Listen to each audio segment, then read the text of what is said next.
Hey everybody, this is now going to be the line project part 2, which is graphic, whereas line project part 1 was sculptural. It was a high relief, it was dimensional. We were working with line quality, meaning thick strips and thin strips.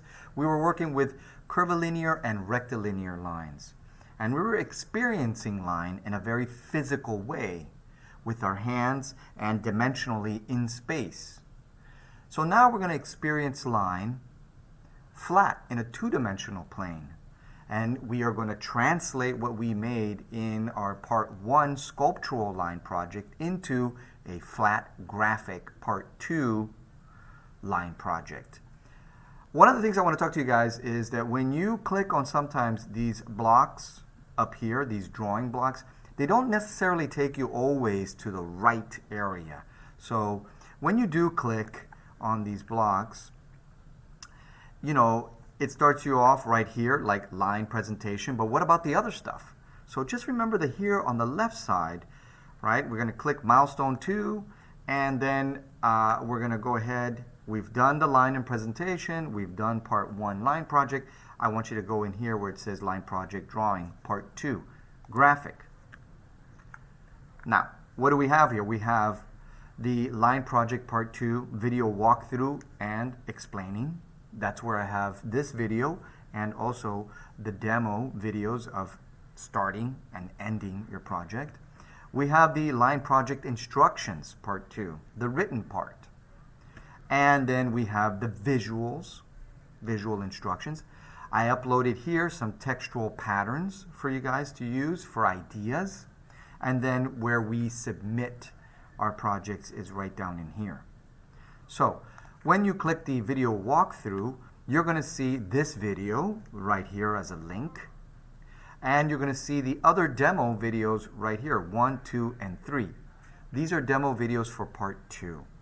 So if we look at one of these videos, let's just say right here, like part 3, and you can see that we are, let me go ahead and lower this, that we, that I go in there and I talk to you a little bit about how to do the project and, how to finish it off and make it decorative. We go through some of the textures or the patterns that you could use. So yeah, that's all there. Again, this is part 3, which is the ending. So there, these are the demos and the walkthrough explaining the project. Let's go ahead and go back. The instructions. So in here, it is the same as part 1. You want an 8-inch by 8-inch with a 4-inch by 4-inch arena or format where you are going to do your graphic interpretation of your physical piece. And you're going to use stippling. Right here, you're going to use stippling, hatching, cross-hatching as your method for decorating or giving it some ornateness or some texture. You do need to do that. The visuals right here, which I have, right, we have, again, this is the sculptural piece, and then for instance, this piece was translated this way graphically, and we have another graphic interpretation of this piece. Some of you might say, it doesn't really look exactly like it. And yes, this is true. I'm asking for, 60%, 70% accuracy. If you can do higher, great. In the video, the demo 1 video of part 2 line project, I talk about the use of a viewfinder. I also talk about the use of your phone. And so here we have students using the actual viewfinder and really trying their best to go ahead and graphically interpret their pieces.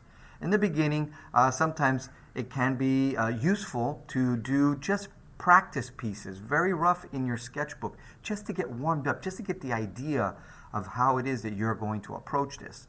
Of course, when you're working on your final piece, you want to use very light pencil.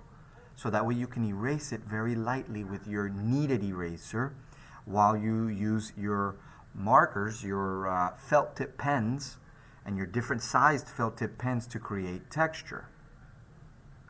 Okay? So again, here's some examples of students working on their pieces. Very nice. Some of them look like elevation shots. And so let's talk about this. How do we add decoration or make it ornate?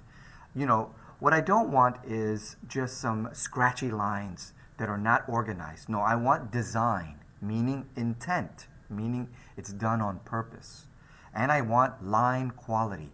Some lines to be thicker, some lines to be thinner. If we look right in here, you can see how this is a bit thicker and this is a bit thinner, right?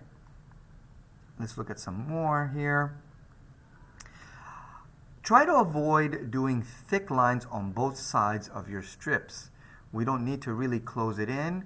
We would like it to breathe a little bit, but here's just, again, examples of using the felt tip marker. Now, you will see that students here are using, you know, one sheet and drawing right on there. But in the video, I explained where that is not necessary. You can also work on a small 4x4 sheet and then glue it onto the center of an 8x8 sheet. That sometimes it really helps you really make it clean, and craftsmanship is important. Okay, so you can see, you know, the wide variety of ways of approaching this. So I hope that this can be used also for you to get some examples of what it is I'm looking for or asking you. Because again, I'm giving you the problem, and now it is up to you to solve it visually. All right? Okay.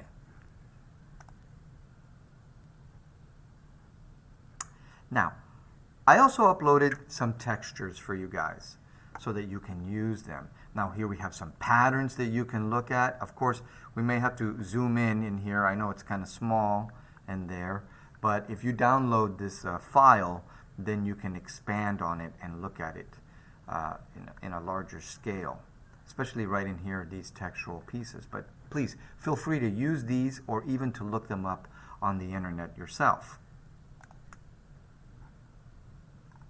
And then, of course, lastly down here, this is where you will submit your work. Now, you may resubmit your work after I have critiqued your work. Let's suppose you have a low grade, maybe you didn't understand something, and I mentioned, for instance, in this project, I mentioned, hey, you need to add some texture, some pattern, some ornateness, some decoration, or make it decorative using some of the textured patterns, and you hadn't done that. So maybe you have a low grade, and I say, please resubmit for a change of grade. When you do resubmit, I do ask that you email me and say, hey, Mr. Bofill, I resubmitted the Part 2 project for line. Can you please look it over at your earliest convenience? And that helps me keep an eye out for that. All right, everybody, I hope this helps and that these video walkthroughs help in terms of how to navigate and understand what it is that I'm asking for each of the projects or assignments coming up. Again, if you have any questions or any comments, please, email me and I'll try to respond as soon as I can. Thank you. Ciao.